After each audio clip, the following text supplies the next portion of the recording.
खबर शामिल करते हैं सियालकोट से। Report Saqlain Rehman, anchor person PNP sports news Sialkot. GSL edition 7 का खेले जाने वाला 46वां मुकाबला केनाल व्यू ब्लू ने बिजवार टाइगर को शानदार मुकाबले के बाद 3 विकेट से हराकर यह मुकाबला अपने नाम कर लिया और जीएसएल एडिशन 7 में यह मुकाबला जीतकर इस पोल में दोबारा से सब टीम की राह हमवार कर दी।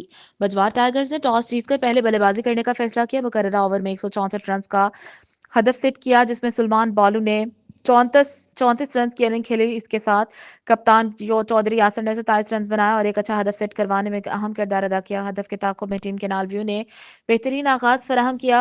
जवाद राजपूत के 52 रन की तूफानी बल्लेबाजी ने मैच जितवाने में अहम किरदार अदा किया। इनके साथ हाफिज उस्मान ने मैच विनिंग 35 रन की एक शानदार इनिंग खेली।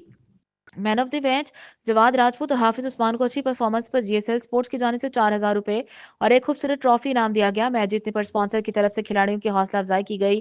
पहली फतह हासिल करने पर केनाल व्यू को मुबारकबाद पेश करते हैं media partner PNP sports Sialkot.